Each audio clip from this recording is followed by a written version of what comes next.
yang ada di ruangan ini. Yang pertama yang terhormat Bapak Dr. Haji Hediana Yusuf, juga ada Bapak Kiai Haji Ali Murtado, ada juga Bapak Agus Manjaya, sahabat kami di Kota Cirebon, juga yang terhormat Bapak Haji Ronianto, SPD, juga ada Bapak Profesor Dr. Dadang Mulyana, ada juga di sini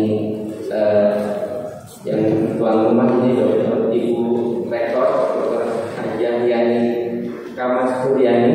Sama terima kasih, dan juga Bapak Ibu sekalian pengurus ataupun dari Guyupan Masuda, Bapak Ibu guru SD Kabupaten Cirebon dan Kota Cirebon. Tadi saya merinding Pak, jujur, karena saya mengingat masa kecil saya. Kalau dari nama saya Agung Budi Laksono, mungkin Bapak Ibu sudah tahu saya orang Jawa. Saya orang tua saya di Purworejo, tetapi saya lahir dan besar di Jakarta. Cuma saya pernah mengenyam pendidikan dari sebelum TK sampai dengan kelas 3 SD di wilayah Jawa Timur. Jadi saya tadi terutama pada saat ada apalagi tadi Bapak Guyuban Masuda dan juga tadi video, saya jadi mengenang masa kecil saya. Bapak Ibu, saya pernah belajar bahasa Sunda, dan tadi pada saat sebelum acara dimulai dengan Bapak Ibu sudah dengan mengopi itu, meskipun bahasa Sunda saya bisa langsung merecall. Alhamdulillah saya mengkalibrasi beberapa kosakata yang dulu pernah saya pelajari, tetapi sudah jarang sekali saya gunakan. Saya masih mengingat, alhamdulillah mengerti, meskipun saya masih susah untuk caranya. Juga tadi saya terkesan sekali dengan lagu Indonesia Raya. Juga tadi kata Ketua Paguyuban bahwa air Sunda, air Indonesia, artinya meskipun kita mempunyai budaya yang berbeda, kita sama-sama menggunakan bahasa Sunda, kami tidak melepaskan baju Indonesia. Itu yang penting, karena saya juga alhamdulillah pernah berkesempatan ke luar negeri, dan begitu menyanyikan lagu Indonesia Raya, saya jadi tahu bahwa kita itu bisa bersatu karena Indonesia. Karena pada saat di sana saya merasakan menjadi minoritas. Kami tidak punya teman dari satu kampus, orang Indonesia itu ada 2. Kebayang saya pada saat itu tidak ada teman orang Indonesia. Untuk berbahasa Indonesia pun ya cuma 1 teman, itu pun kalau sudah bertemu. Tetapi pada saat kita ketemu, pada saat perayaan Hari Kemerdekaan Indonesia, saya langsung merinding dan merasakan menangis, dan bisa membayangkan ketika mungkin kalau Bapak Ibu lihat pada saat timnas sepak bola kita menyanyikan Indonesia Raya, sekarang kalau di GBK itu pasti merinding. Saya pernah merasakan hadir di sana, itu merinding sekali. Jadi harapannya kita sudah nasionalismenya tinggi, dan juga bahasa Sundanya dan bahasa daerahnya juga bisa kita terus lestarikan. Kalau mengutip apa yang pernah saya baca dari akta UNESCO, bahwa setiap 1 minggu itu ternyata ada kurang dari sekitar 5 bahasa daerah yang di dunia ini yang punah. Artinya sekitar 40% dari tahun 2021 itu UNESCO mencatat 40% dari 7.000 bahasa daerah di negara Indonesia di dunia itu punah. Artinya kita bayangkan tahun 2021 dengan globalisasi pastinya akan terus bergerak, karena kita juga sudah jarang.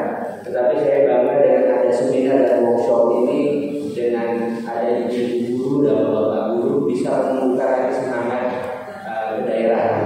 Tidak hanya artinya kita memisahkan dengan bahasa Indonesia, tetapi bahasa daerah adalah sebuah bagi saya, bagi kami semua, ini dua peningkatan budaya kita. Pasti ada nilai-nilai luhur dari budaya ini yang perlu kita kembangkan, kita jadikan satu, dan kalau kita rajin pastinya sama. Jadi Pak Agus Manjaya juga menerangkan ada bahasa Cirebon, ada bahasa mungkin saya juga di Jawa Tengah ada juga di Jawa Timur, ada kesulitan berbahasa itu ternyata kalau melihat dari beberapa literatur karena tidak ada yang memberikan pengajaran yang baik, dan pastinya karena tidak ada pengajaran yang baik, tidak ada kurikulum yang baik, artinya bahasa itu akan sulit dipahami. Jadi ini harapannya juga dengan ada di sini kurikulum paradigma baru, harapannya jadi bisa membaik. Dan juga kenapa Bank Indonesia tadi disampaikan oleh Ketua Panitia ikut terlibat di sini, ikut support ini, karena tidak hanya kalau melihat dari level-levelnya saja, Bank Indonesia tujuannya adalah menjaga kestabilan rupiah, hanya berputar pada inflasi mungkin orang bilang. Tetapi kami mencoba untuk mendukung pembangunan ekonomi berkelanjutan. Berkelanjutan dalam artian bagaimana kita mendorong ekonomi daerah, bagaimana ekonomi daerah dari nilai-nilai budaya dan bahasa Sunda ini pastinya bisa menjadi daya tarik untuk wisatawan. Tidak hanya wisatawan domestik, tetapi wisatawan luar negeri. Kalau kita lihat sekarang banyak beberapa negara sudah mempelajari bahasa Indonesia.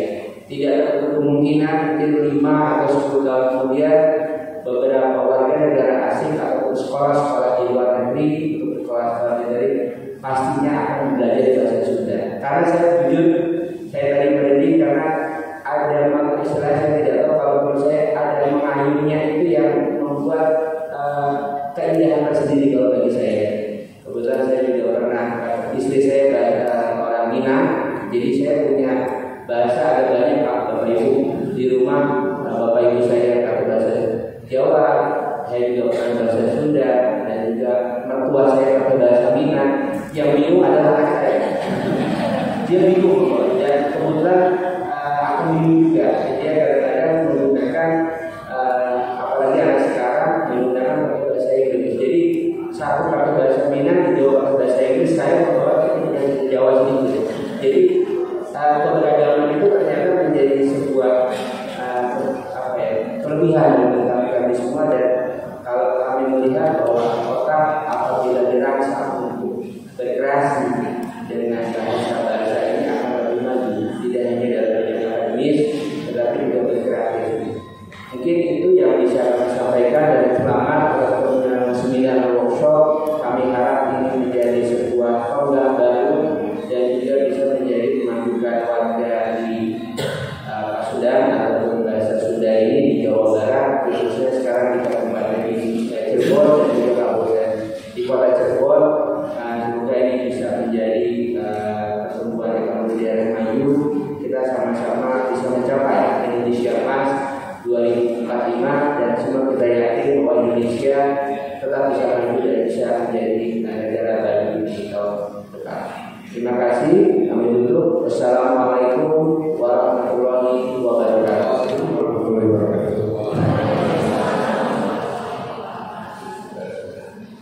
Izin Bapak Ibu, tadi saya sama dengan Ketua Panitia bahasa campuran. Hitung-hitung latihan lagi lah. Baik, kalau hasil menghormati saya boleh Kak Median Yesus, jabatannya banyak, sudah besar. Akhirnya Ketua Amin Memina, beliau adalah Ketua pengurus cabang ya Kopi Pasundan Kota Cirebon, aturan Bapak terus nyambung oleh budaya Sunda. Sarang Ibu Yani, beliau juga jabatannya banyak. Hari ini rektor ini di Institut Kesehatan Mahardika. Ayah Prof. Janham, sarang Prof. Solman, terus Profesor, sekarang alhamdulillah, kami masih sarjana atau masih sampai tidak PDW dari Jatiwan ke Profesor di kalangan amino birokrat esos itu sampai konversi apa ya, dan memang kita sudah beres Pak. Kak Agung ini sohib dalam berbagai kegiatan di Kota Cirebon. Indonesia hari ini sudah tidak terlalu strike ke ke keuangan, tapi kemudian ekosistem keuangan itu ternyata luas sekali, termasuk segi budaya. Kemudian perwakilan Pakistan di Kabupaten Sarakota seperti Bapak Ibu Guru atau sini berhormati, alhamdulillah disebut kita sampaikan kepada Allah Subhanahu Wa Taala, jadi orang mesti papar nikmat biasa, atau silaturahim menghubungi undangan panitia di acara seminar secara khusus. Salawat serta salam dilimpahkan kepada kita Insya Allah Sallallahu Alaihi Wasallam, keluarganya, sahabatnya, Insya Allah kurang saya sampai itu sampai akhir zaman. Amin ya rabbal alamin. Bapak Nurangkan Abdi Abisumanjaya, wakilan Ibu Wakil Wali Kota, alasan beliau ada acara di Jakarta, sarang kadiji di Pak Sekda dan Jena dalam perjalanan acara di Bandung, dengan hormat Panten Bapak Ibu, Abdi dijelaskan kalau wakili beliau-beliau. Beberapa pesan yang disampaikan oleh pimpinan ke Simkuring. Pertama, Tangkos ucapkan selamat dan nuhun ke seluruh panitia khususnya di Paguyuban Pasundan Kota Cirebon, sareng pengurus pusat ini, karena acara ini sangat strategis. Di Sajeroni orang ada di sebuah transformasi global, anu upami kurang disari pamitnya budaya orang teh nya bakal diatur ku anak tuturan gitu. Dan Cirebon dan keunikan mereka, karena Cirebon itu kawitan sebagai Sambulan. Jadi Sambulan, kemudian yang Caruban, Cirebon, sampai hari ini Cirebon. Sambulan itu campuran dari asli udah bukan. Akhirnya di Cirebon itu ada budaya Sundaya, Jawa aya, Cina aya, Arab aya, Eropa aya. Sekarang budaya-budaya lain. Nah, biasa itu dan kamu pun palingan di wilayah Jawa Barat itu, di wilayah Jawa, Pelabuhan Cirebon itu termasuk salah satu yang besar, yang kemudian itu menjadi pintu masuknya penyebaran agama, penyebaran budaya, perdagangan dan lain sebagainya. Maka jadilah Cirebon saat ini. Terus saya apakah dari ayat Lalu Cina,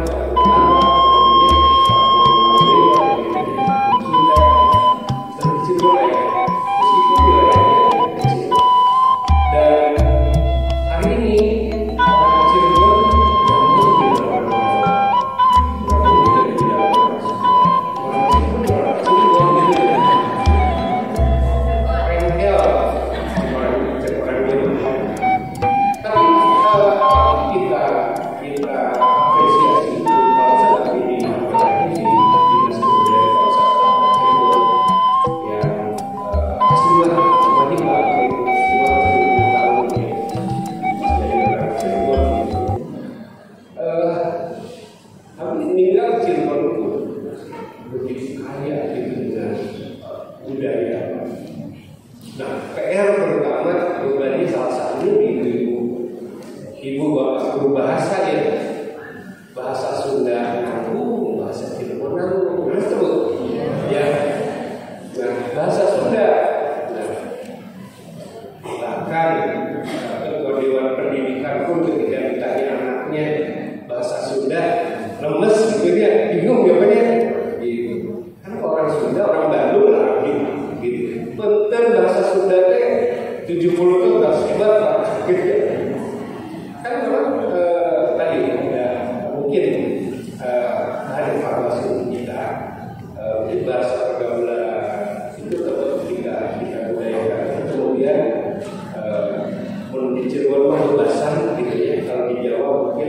kelompok videonya itu juga harus dipelajari cara kita, dan cara efektif untuk belajar itu adalah praktek gitu. Jadi kalau tidak dipraktekkan ya lembang gitu lupa. Nah, mungkin pelan-pelan biasa ini yang kita buat nanti seperti apa pendekatannya, mungkin tidak harus break itu bahasa, tapi pendekatannya mungkin bisa dengan seni dari lagu-lagu tadi, kalau kagak Pak Sunda juga gitu. Itu menjadi media untuk kita bisa mengajarkan itu kepada mereka. Balik lagi ke Bapak Ibu guru, jadi PR Bapak Ibu guru dan kita yang di Cirebon itu ada dua, Pak. Ya, tadi kultur Sundanya karena kita ada di Jawa Barat menjadi bahasa daerah, bahasa Sunda menjadi bahasa daerah ya. Itu memang sudah mendekati sempurna itu tadi lengkap. Tapi sebagai orang Cirebon ya, barangkali juga kayak kita Pak di Jawa Pendidikan atau pemerintah daerah barangkali disupport dari Bank Indonesia juga, bagaimana kita orang Cirebon punya berbahasa Cirebon nggak tersebut. Karena yang ngajar bahasa Cirebon itu nggak ada sarjana, karena belum ada sekolahnya Pak, belum diakui. Karena memang tadi mungkin pendekatannya yang harus kita dorong dari Cirebon, bukan kemudian semangat itu memisahkan dari Jawa Barat, tidak. Justru ini kekayaan Jawa Barat. Jawa Barat itu setidaknya punya tiga kultur: Sunda Priangan, Sunda Cirebonan, dan Sunda Betawi. Dan masing-masing kultur itu menjadi pengayaan, gitu. Bukan jadi kemudian nanti sudah ada pendidikan bahasa Cirebon, kemudian bahasa Sunda dilatih, seperti tidak. Ya. Jadi pelan-pelan kita coba membuat tangga untuk sampai sana. Kami di pemerintah daerah tahun 2024 setidaknya sudah mengeluarkan kamus bahasa Cirebon yang pertama Pak, yang dikeluarkan oleh pemerintah daerah. Nah, minimal itu juga bisa menjadi panduan yang untuk Bapak Ibu mengajar bahasa Ibu yang lahir di Cirebon. Nah, berikutnya barangkali sebagai pengembangan dari seminar dan sosok ini, karena saya pikir kita akan sia-sia kalau hanya berhenti di seremonial. Kami membuka ruang Bapak Ibu, barangkali tadi pendekatan kalau kami di budaya dan pariwisata, kami tawarkan beberapa hal. Pertama untuk mungkin pelatihan seni budaya, kami di dinas kami sudah sangat terbuka. Jadi aula kami ini sekarang dipakai oleh mahasiswa, oleh komunitas, gitu kan. Termasuk sebetulnya 2-3 bulan yang lalu ada nyinden ya, cucu gitu, mungkin latihan setiap Rabu, tapi hari ini mungkin ada kegiatan yang lain tidak bisa. Jadi silakan bisa dipakai, atau kita bikin event bareng. Ya ringan-ringan saja lah, lomba dongeng, lomba naon gitu ya, kawinan orang umur. Karena pendekatan itu yang bisa diterima oleh anak-anak ya. Ya barangkali kalau Pak ini punya kawasan luas, mungkin bisa dibikin Pak satu spot gitu ya. Jadi kawasan wisata, tapi isinya misalnya olahraga tradisional atau dengan orang umur. Nah, hal yang kayak gitu saya pikir sangat efektif menjadi bagian dari edukasi untuk anak-anak kita dikemas dengan sedikit dan lebih. Itu saja barangkali Bapak Ibu, sekali lagi menyampaikan amanah dari pimpinan, selamat atas dilaksanakannya seminar dan workshop ini. Semoga apa yang kita lakukan mendapatkan ridho dari Allah Subhanahu wa Ta'ala, memberikan manfaat sebesar-besarnya untuk masyarakat kota dan kabupaten Cirebon, khususnya warga Sunda di Jawa Barat. Amin. Terima kasih. Hapunten manawi aya kalebatan bila taufiq wal hidayah. Wassalamualaikum warahmatullahi wabarakatuh. Umat dari biasa pada baca kalau mau sesat terus. Nah, pada saat itu kamu selalu mendapatkan tugas bikin pada saat itu adalah apa? Jadi Bapak Ibu kebijakan itu ada 3 poin. Kebijakan fiskal, kebijakan moneter, kebijakan sektoral ya. Kalau kebijakan fiskal itu ranahnya mampu ya Bapak Ibu mampu fiskal dan sebagainya. Kalau kebijakan sektoral itu kementerian terkait. Nah, kalau kebijakan moneter itu ada siapa? Ranahnya Bank Indonesia. Bank Indonesia juga pada saat krisis moneter 98 itu sudah berupaya Bapak Ibu. Dan juga pemulihannya tidak langsung selesai semudah mereka melakukan tidak proses pemulihan sebagainya. Bapak Ibu mungkin pernah mengenal ada istilahnya BLBI, Bantuan Likuiditas Indonesia. Nah itu adalah salah satu instrumen atau pertolongan yang sudah dilakukan Bank Indonesia untuk menangani krisis di tahun 98. Boleh kan belajarnya?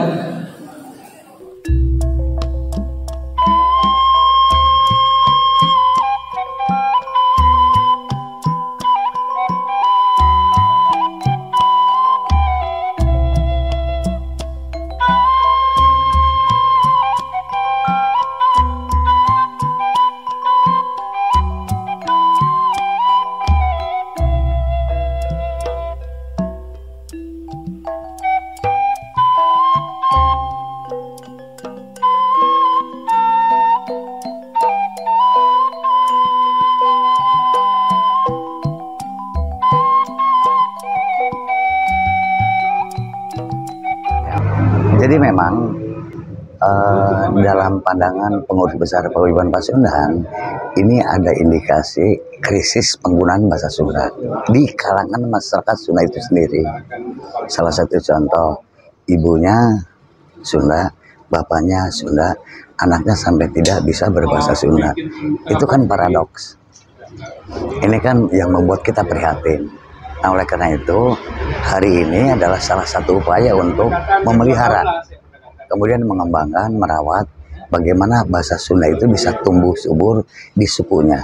Tapi mohon maaf, kita mengajarkan bahasa Sunda, memberikan penguatan bagaimana bahasa Sunda itu dikuasai oleh penduduknya, oleh sukunya, bukan dalam konteks kedaerahan, tapi lebih pada perawatan bahasa daerah, supaya identitas suku itu tetap terjaga.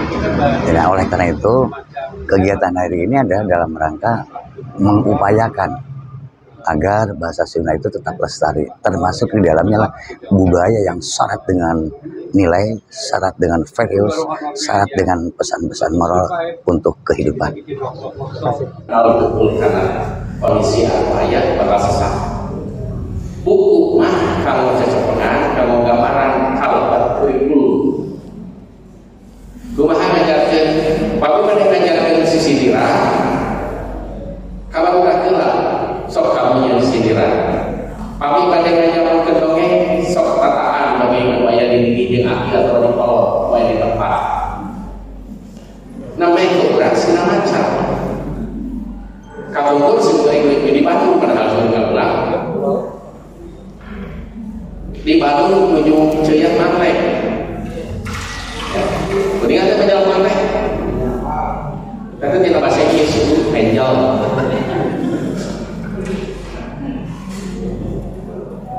Sebenarnya barangkali sok baru di Mantek dulu. Terus baca, dibebaskan. Rata-rata udah pembacaan haha bagian cerita dulu. Yang ngelakon juri. Kenapa jadi masalah? No penting udah ayat kadek, ayat kahayang, jadi ajar. Ayat lah, dan begini. Kan tenang ayeuna kurikulum merdeka rasa negara peran bawa dulu. Dulu bisa sama enteng. Kalau enteng kan, udah kemarin tuntas, gitu kan? Nggak mau tuntas, diberi remedial, gitu kan ya. Namun remedial kita biasa sudah melingkup nak. Cuma bahasa itu. Hanya bekerja dalam penjelasan lah. Padahal pendidikan ketika itu berdaya upaya dengan sengaja untuk memajukan hidup, untuk dimengerti rasa pikiran dan bergerak dengan jalan pengajaran, pelajaran dan kebiasaan dengan sesuai dengan perintah dan paksaan. Saya tadi ayat urang sesah di budak teh ngajarkeun lantaran teu bisa kana bahasa Sunda. Anu budak bisa naon? Kalimatnya kalimat teh unggal poe. Juga bingung guna kalimat Sunda. Ya kan.